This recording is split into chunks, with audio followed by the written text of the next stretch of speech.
going on. I can't stop it at 1:37. Okay. Now you're going to see how a person does this. MacGyver's this at home.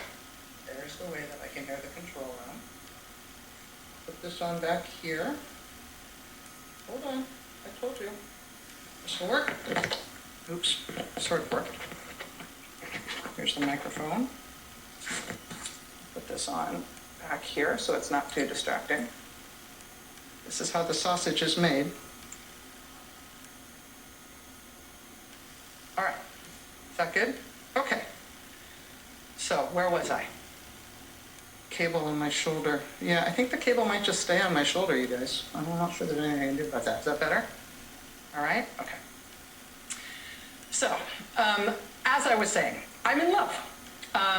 And Susan really is the center of my universe. And the way that I think about it is not that she is the sun and I'm a planet that orbits her. That would give too much credit to the other planets. It is, I think of it as a much more pitiful thing, that she is the planet and I am a satellite. And I'm up there sort of beep, beep, beeping at her and blinking my lights and just trying to make her happy. She really is. I'm just lucky. I am one of the lucky people on this earth who has a life like that. She is the center of my life. She's the organizing principle of my life. My relationship with Susan is the only thing at the end of the day that I would kill or die for without hesitation. And Susan has been sick with COVID these past couple of weeks. And at one point, we really thought that there was a possibility that it might kill her. And that's why I've been away. Susan tested positive 2 weeks ago. We separated from each other that day because I tested negative that day. She tested positive. So she and I have both been alone since then. While we have, I've continued to test. I've stayed negative. And she has not only been positive over this time, she's gotten sicker and sicker while I tried to care for her while still staying physically apart from her. And the bottom line is that she's going to be fine. She is recovering. She's still sick, but she's going to be okay. And we're not scared anymore like we were. But it really didn't feel like it was going okay at the outset. And I mean, like I'm sure, warts and all, right? I'm willing to show you all this. I don't know you at home except through this medium, but just believe me. Whatever you have calculated into your life as acceptable risk, as, inevitable risk, something that you're willing to go through in terms of this virus, because statistically, hey, probably it will be fine for you and your loved ones. I'm just here to tell you to recalibrate that.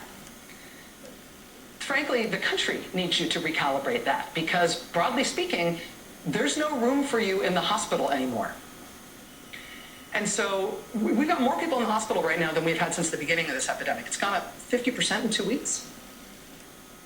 Right? There isn't room for you in the hospital anymore, broadly speaking. So for the sake of your country, you really can't get sick and need to go to the hospital right now. And the only way to ensure that is to ensure that you do not get infected.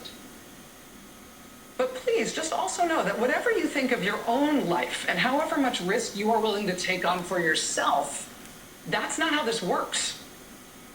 What you need to know is that whoever is the most important person in your life, whoever you most love and most care for and most cherish in the world, that's the person who you may lose.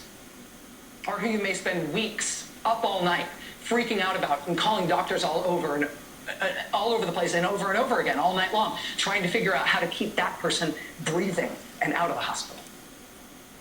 Just don't, whatever you're doing, however you've calibrated risk in your life, don't get this thing. Do whatever you can to keep from getting it. For Thanksgiving next week, you really are going to have to just have it at home without people coming over. And yeah, that's going to suck, but that is going to suck so much less than you or somebody in your family getting this and getting sick. Trust me. And I think I know you well enough because I know me well enough. I'm guessing that you might be willing to risk yourself, right? Especially after all these months and all this time, it's so frustrating, right? I would have done anything. I would have moved mountains for it to have been me who was sick these past couple of weeks instead of Susan. I still would give anything for that. But this thing does not give you that choice. You can't say, I'm willing to just get it myself and play the odds. You don't get that choice. It won't necessarily be you. It'll be the person you most care about in the world, and how can you bear that? And all you can do to stop that is move heaven and earth to not get it and to not transmit it. It is just, again, I'm not going to go on about this at further length. I will just tell you personally, this thing is scary as hell. And whatever you've been willing to do to risk getting it, don't. Just don't do it.